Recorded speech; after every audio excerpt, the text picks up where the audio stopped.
I'm graduating in half a year and I've got a job lined up, so we don't need her anymore, right? We don't. But she's still of use until we inherit. So I'd like to get rid of the trash as soon as possible. It seems John was also there. Since we had separate bedrooms, I only realized John was awake at this moment. I hadn't intended to eavesdrop on their conversation, but their unsettling talk froze me in place.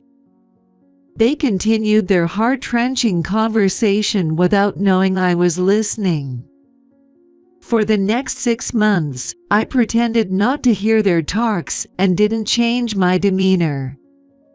And then came Robert's college graduation day. He left early in the morning, bustling with excitement and getting ready.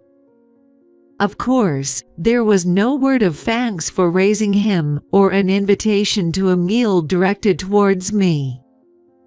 "Just so you know, I don't need dinner today," was all he said before he left. Had I not heard the conversation, I might not have minded, but I couldn't help but think a simple word to me wouldn't have been amiss. He's probably going out to eat with his biological mom and John. John mentioned he wouldn't need dinner either. As the two of them left, I was alone in the quiet room, with just paper and pen in hand. I am Mary, currently 55 years old. I've been living with my husband John and his son, Robert, for 20 years. John and I are both remarried. I was mentally broken from not getting along with my ex-husband's family and was discarded like trash by his parents. John reached out to me during these tough times. He was an old high school classmate of mine. We weren't close in high school, but after attending a small reunion for close friends, John, learning I was divorced, reached out and we exchanged contact information. At the time, John was raising his 2-year-old son, Robert. He is a single father. Our lives aren't over yet. Let's do our best, he said, which greatly comforted me. It didn't take long for us to understand each other's emotional wounds, and soon we were attracted to each other. Though scared of marrying again, I was persuaded by John's approach and decided to date him. Then, at 35, I remarried. After the marriage, I quit my job to become a full-time homemaker. Despite being advised against quitting my job and remarrying, Robert was only 2 years old. I thought it was most important to spend time together and be recognized as a family. Since Robert was too young to remember anything, and I always loved children, I wanted to dedicate myself to raising him. I thought there would be no problem with remarrying someone with a child. However, I soon realized my thinking was naive. Robert wouldn't eat or sleep, and he would start crying just by seeing my face, showing extreme stranger anxiety. Hoping his stranger anxiety would subside as he got used to me, I tried hard to become Robert's mother. I endured his night crying and played with him with all my might during the day, but he wouldn't open up to me. Seeing me troubled, John said, "Your mom was a real beauty. You know, maybe he just can't get used to Mary's face." It was a thoughtless comment, without any ill intention. Yet, at that moment, I felt deeply hurt as a woman, a wife, and a mother. And John kept doing that, comparing me to his ex-wife at every turn. "What brew are you using? The beef stew my ex made was tastier." An unnecessary comment every time he had the beef stew. "My ex was awful at parenting. You could at least try to beat her at that." a comment that seemed to put down his ex but was actually mocking me. Before we got married, he was always encouraging, with an attitude of us tackling challenges together. After marriage, there were times I felt treated like nothing more than a servant. No matter what I did, Robert never warmed up to me, and John's words and actions were harsh. Thoughts of divorce crossed my mind more than once during our first year of marriage. But leaving would just have everyone saying I told you so. Rome wasn't built in a day, I told myself, pushing through with household chores and child-rearing. Ultimately, Robert never did warm up to me. He stopped crying at the sight of me, but he never smiled at me or called me Mom. He was friendly with John's family, and even strangers, but it seemed like he just didn't like me for some reason. Despite that, I gradually began to feel affection for Robert. I was happy to see him grow. Mom, please don't come. When he started preschool, he grudgingly began to call me Mom. But attending preschool events, Robert would practically chase me away with a look of sheer terror. Consulting his teachers, they said he was just being clingy, but no solutions were found. While his growth brought me joy, the rejection from Robert continued to trouble me. It'll get better eventually. John would say that but never really faced my concerns. One day, I asked Robert, Mommy loves you very much. What can I do to make you love me? Robert looked surprised by my question. I felt uneasy at his expression but waited patiently for his words. Then Robert opened his mouth. Mom, do you really love me? Of course I do. No, you're lying. You hate me. Dad said so. I was shocked by his words. John had said that. What was he talking about? What do you mean? Dad said I hate you. Yeah. I'm not fooled. You're a fake mom. It's your fault my real mom is gone. After leaving those words behind, Robert stormed out of the living room. I was devastated. I had nothing to do with the divorce between Robert's mom and John. Yet, John blamed everything on me. Even though Robert was young, his refusal to open up to me, calling me a fake mom, was all John's doing. That night, I confronted John.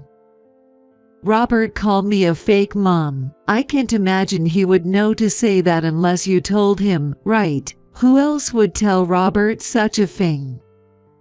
But John just brazenly denied any wrongdoing. I did say it. But it's not wrong, is it? Don't blame me because he's not attached to you. I was so frustrated, I couldn't say anything back. I still didn't understand why John would do something like that.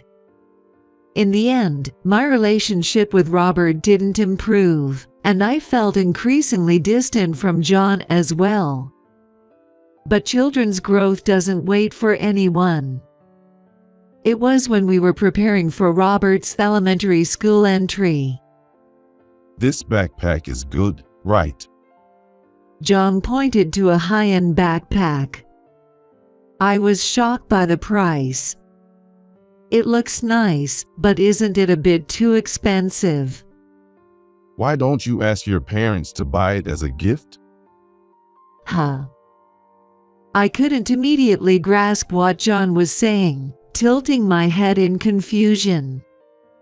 Your family is wealthy, and they could afford a gift for their grandson's school entry, right? John said this as if it was the most natural thing, not noticing my bewildered expression. Indeed, my family was financially comfortable. They owned real estate, and my grandfather had even been listed among the wealthiest individuals. Given that John and I went to the same high school, it wouldn't be surprising if he knew about my family's financial situation before we got married. Hearing about grandparents buying backpacks for school entry is common. However, Robert and I have no blood relation. And, since he hadn't warmed up to me, I never took him to visit my family. For New Year's greetings, John would say, "You and Robert don't need to go. We're not blood related to your parents. If you want to visit them, go by yourself," using the lack of blood relation as a reason to avoid interacting with my parents. Yet, he had the audacity to suggest they buy an expensive backpack as a gift. From my parents' perspective, they have no particular attachment to Robert. It might be a bit difficult, I said with a wry smile, declining John's suggestion. However, John seemed irritated. Why not? Just ask them. If they say no, then I'll know where we stand. His condescending tone irritated me. What do you mean by where we stand? I wanted to retort but held back. Of course, I couldn't impose such a burden on my parents. I planned to buy the backpack with money I had saved up from before I was married, and pretend it was a gift from them. Surprisingly, my parents offered to buy the backpack. In our hometown, it's common for the maternal grandparents to present such a gift. If Robert's birth mom's family or John's family were planning to give one, I thought it might be presumptuous of me to offer, but isn't Robert's mother Mary? Her words warmed my heart. Someone recognized me as Robert's mother. In times when I felt like breaking, my mom was always on my side. Thank you. It doesn't have to be too expensive. Something that Robert would find easy to use would make me happy. I thanked my mom, my voice choked with emotion. Soon after, a brand new, plain black backpack arrived. Robert's eyes sparkled when he saw it, and he immediately tried it on, looking pleased. However, John frowned upon seeing Robert's reaction. What's this? It's too ordinary. But this was recommended by the store as being popular. It's light and durable, which is perfect since Robert is small and heavy items aren't suitable for him. I don't care about it being light. It lacks luxury. John continued to criticize the backpack we received as a gift. Robert, who had been happy, quietly put the backpack down after hearing John's words. He then lost all interest in it. The same thing happened when it was time for middle school entry. John insisted on high-end brand sports bags and shoes for school, expecting my parents to buy them as gifts. As Robert entered middle school, he began to mock me on his own, influenced by John's behavior. It's good you married Dad since your family is rich. He said that, mocking me. I'm sure John must have been saying things like that to Robert. I had been pretending not to notice, but by this time, I was acutely aware. John had married me because my family had money, and to secure someone to take care of Robert. Stop saying silly things and go study. By this time, I had given up on being liked by Robert. Even if I was called fake, I believed it was my duty to raise him as his mother. If I divorced and left, it would just be Robert and John living together. I think Robert will have a very hard time. I might not have been a mother that made him happy, but my feelings of affection for Robert were genuine. That's why I wanted to spare him any hardships. Robert then graduated from high school and went on to college. That's when John started saying we should ask my parents to help with the expensive college fees. Let them pay for their grandson's education. The money will eventually be Mary's anyway. It's better to use it on Robert now. But of course, I couldn't ask my parents for such a large sum. Backpacks and sports bags were one thing, but this was entirely different. However, I knew I would get snide remarks from John if my parents didn't contribute. I used the alimony I received from my previous divorce to pay for his tuition. Although I had something else I truly wanted to use it for, I pretended it was from my parents and allocated it towards his tuition. Because of this, Robert was able to attend college for 4 years. He even received a job offer and was nearing graduation. Though we couldn't build a good parent-child relationship, I felt my role was coming to an end as he had grown up without trouble. It was on one such day. I woke up in the middle of the night and got up to go to the bathroom. I noticed the light in the kitchen. Thinking Robert had come home from a night out, I went to the kitchen to find John there too. I'm graduating in half a year and got a job offer, so we don't need her anymore, right? Useless. But let's keep her around at least until we inherit. I want to get rid of the trash as soon as possible. It seemed John was also awake. Since we slept in separate bedrooms, this was the first time I realized that John was awake. I hadn't intended to eavesdrop, but their unsettling conversation rooted me to this spot. Trash, ha ha ha. Robert echoed, laughing. Yay, let's go out for a meal as a family after the graduation ceremony. I'll treat you with my part-time job money. I was momentarily uplifted by his words. But then I was devastated again. Actually, I've invited Mom to the graduation. She used to come to school events when I was in elementary school, but I haven't invited her recently. I thought it would be nice for the last time. That's great. It's been a while since we've been able to get together with just the family. I'm looking forward to it. It was a casual conversation about inviting his birth mother to a meal. While there's nothing wrong with that, and I didn't expect anything in return for raising him. I had been rejected from attending any school events or milestones since kindergarten. I had wanted to attend his college graduation, but was told, no parents attend college graduations. Yet, he had been inviting his birth mother since elementary school. She hadn't contributed to his upbringing or education, just having given birth to him seemed too much of a good deal. John must have facilitated the contact without any consideration for me. Even though I tried to accept it, Robert's words, implying his birth mother was more important than me, directly hurt me. Well, I'm not saying I'm not thankful to Mary, but she's not family.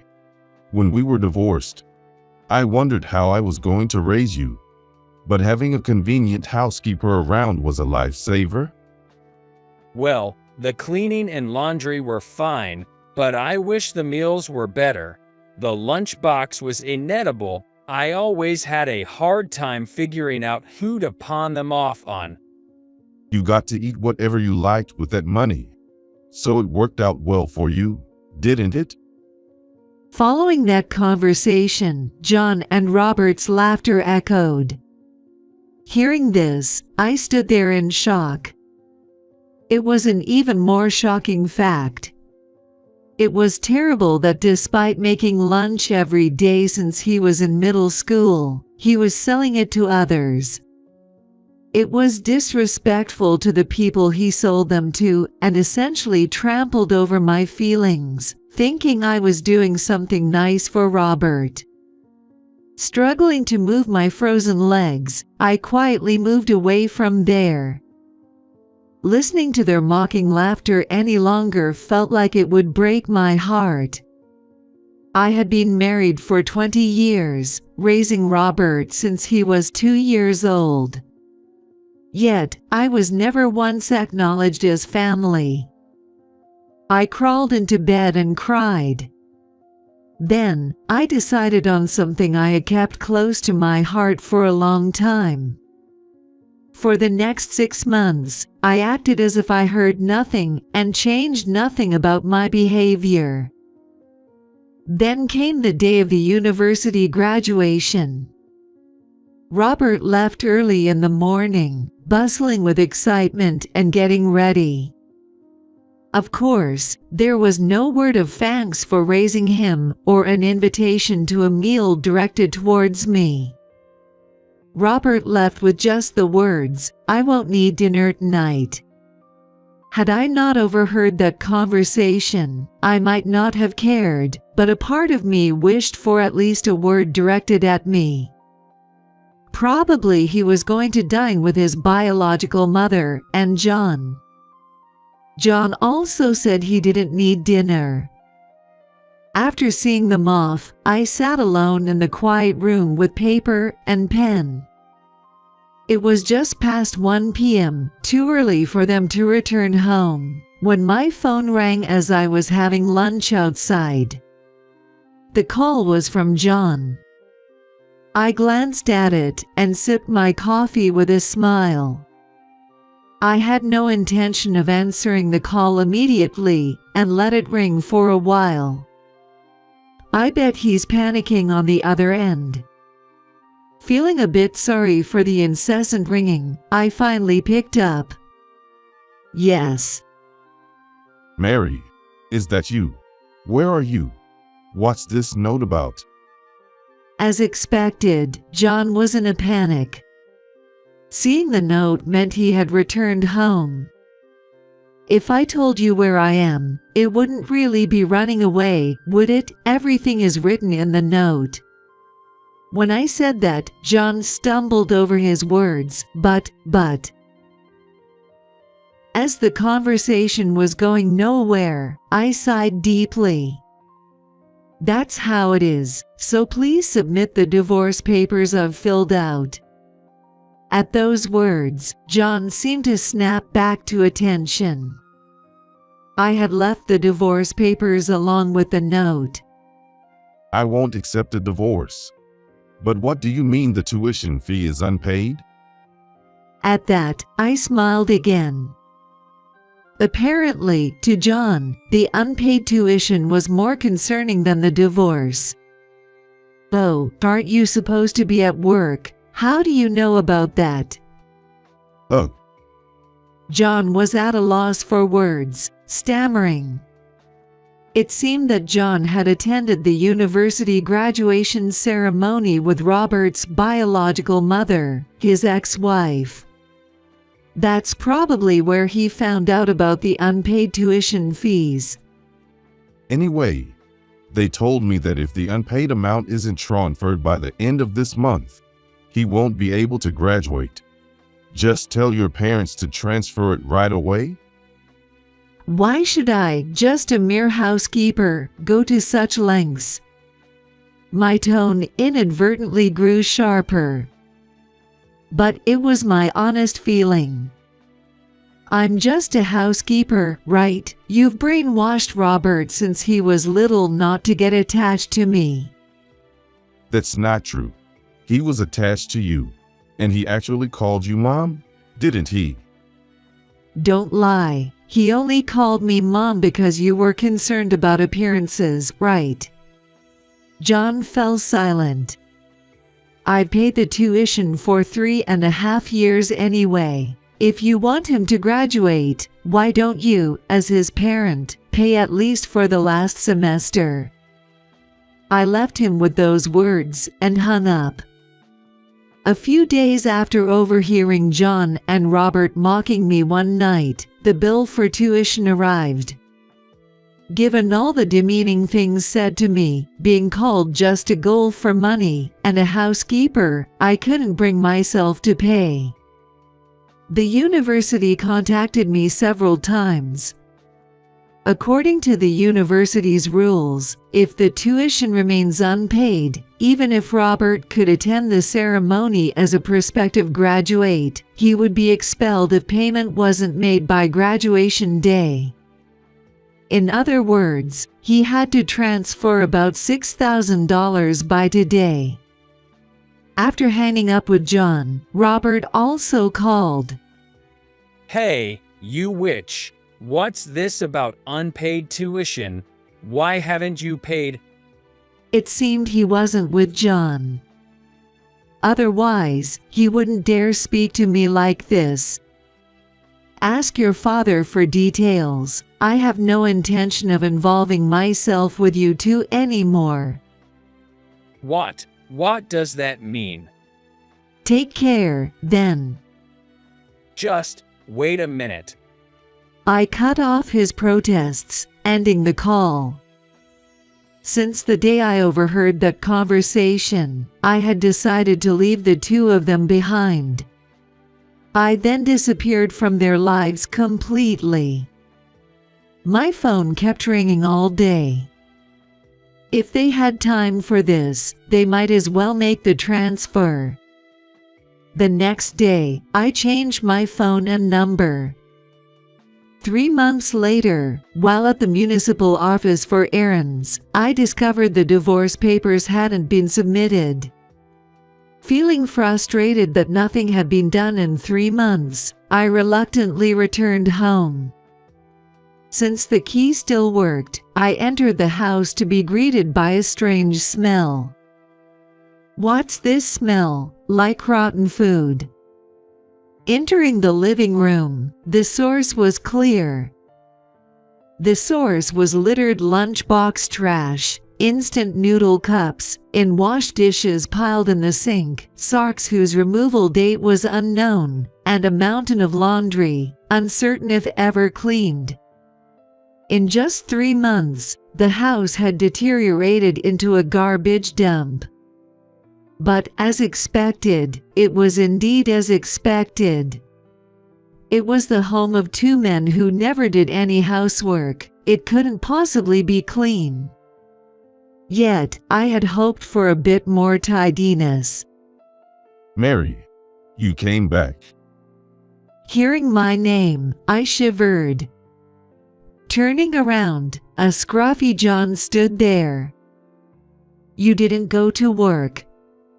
He hesitated before responding. I got fired. "Fired?" I got caught taking money from the company's safe to pay for Robert's tuition. His confession left me astounded. "You embezzled for just $6,000. It's not embezzlement. That's an exaggeration. I got fired, but the company said it's okay if I return the money. And since Robert won't need tuition anymore, just come back home instead of being stubborn." "Are you stupid?" I yelled at him loudly. "I knew you were foolish, but I didn't realize to what extent. I've already left a note saying I've cut ties with both of you. But now that it's come to this, I can't live without you. It's all because you or your parents didn't pay the tuition, right?"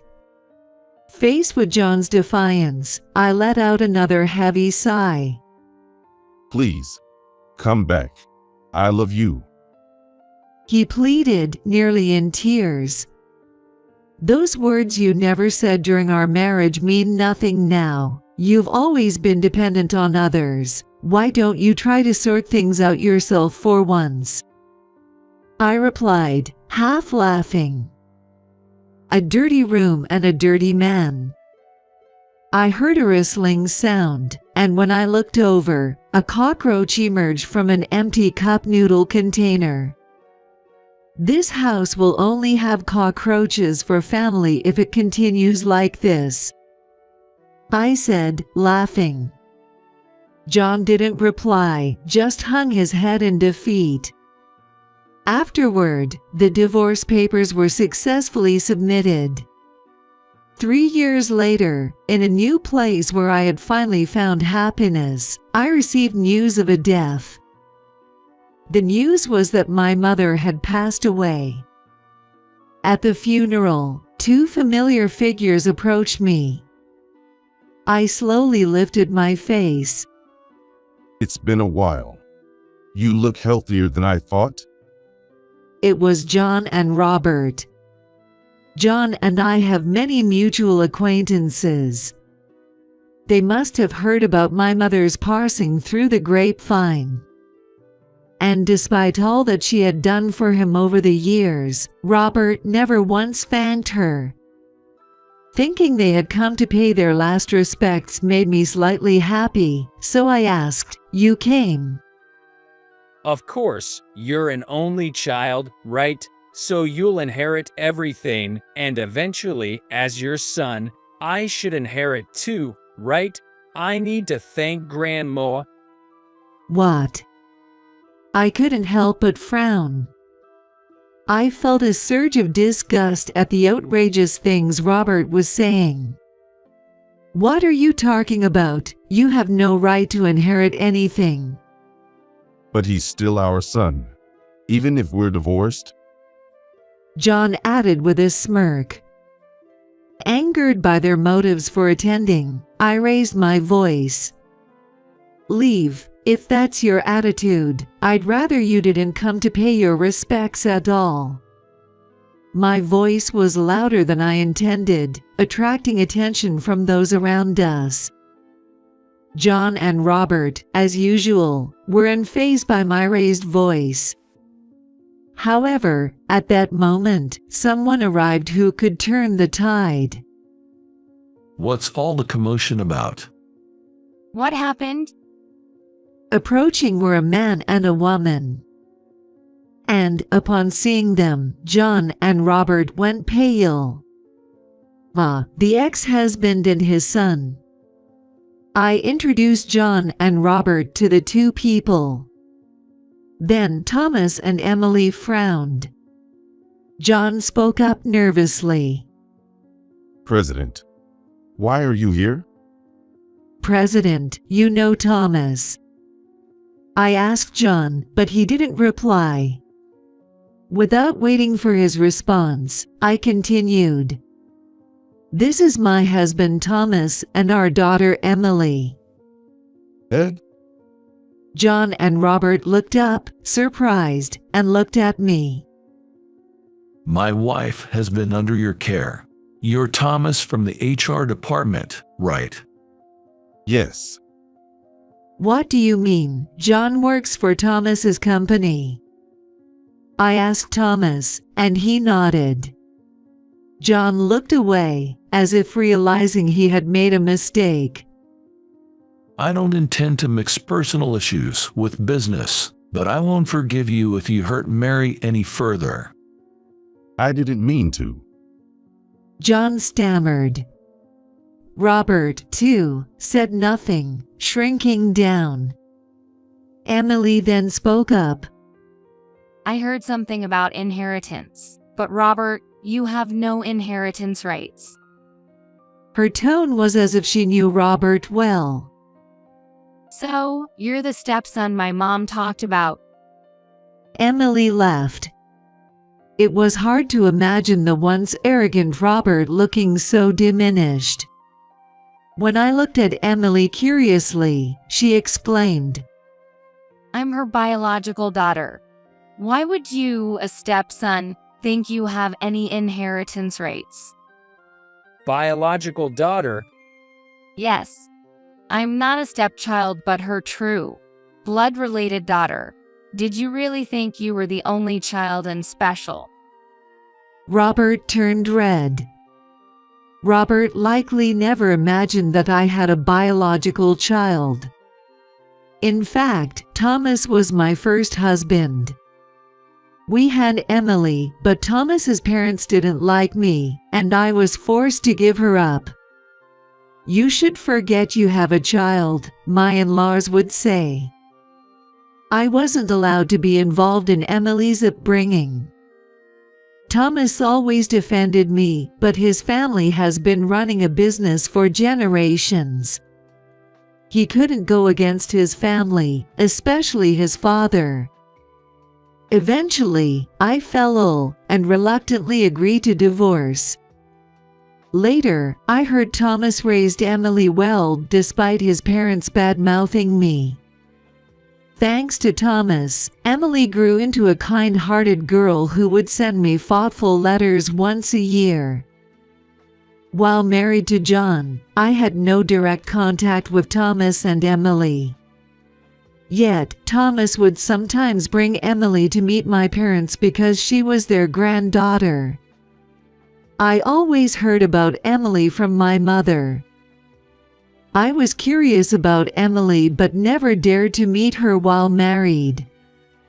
The love I tried to give to Robert was unreciprocated, and I ended up raising him out of sheer willpower rather than affection. After divorcing John, Thomas reached out. My mother had told him about my divorce. Even after our divorce, Thomas hadn't remarried and seemed to have kept me in his thoughts. Now, with his in-laws gone and his career stable, Thomas proposed we remarry. I shared this development with John and Robert. So, Emily is a child of mine and Thomas. What? John turned pale. He likely never imagined that the woman he had employed as a housekeeper was someone's beloved. Did you approach me because I'm the president's daughter? Emily sharply asked Robert. It's not like that. But ultimately, you married my mom for my grandmother's money, right? I can date someone like that. Robert wiped away secret tears, devastated by Emily's words. It seems he said to Emily that he loved her without knowing where they had met. If Robert had been raised differently, not brainwashed by John, the relationship between my born and raised children could have been a source of happiness. Unfortunately, Robert had grown too similar to John. Being with someone like Robert would indeed be troublesome. I couldn't help but agree. My parenting was at fault. I'm sorry, Emily. You deserve someone better. Robert, please stay away from Emily and her money. After being rejected in front of everyone, Robert glared at me, but he couldn't say anything back. He's also a victim of John, but as an adult. He won't find happiness unless he acknowledges his and his father's faults. That's why you should leave too. This isn't a place for those who aren't family. Thomas said, effectively kicking them out. It was the perfect retort, echoing the "you're not family" I had once heard, back at John and Robert. John reportedly continues to work at Thomas's company, feeling out of place. Given his age and the reason for his previous job termination, finding another job would be unlikely. Why did you hire him, knowing about John? When I asked, Thomas laughed. Of course, I knew. Keeping him under me ensures he won't bother Mary. His words warmed my heart. I hadn't realized it was all for me. Moreover, there was surprising news. It seems like the son has cut ties with him. He's probably reflecting on his past actions and attitude towards you. Remarkably, Robert had moved out to live on his own. Rejected by Emily, his plan for a large inheritance failed. He realized happiness requires personal effort.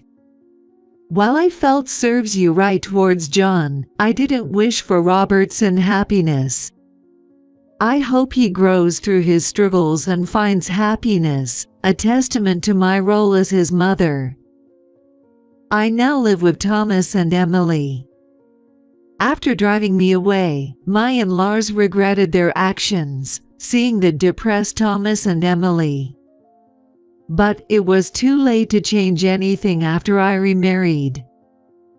Did you think you were happy? Thomas asked.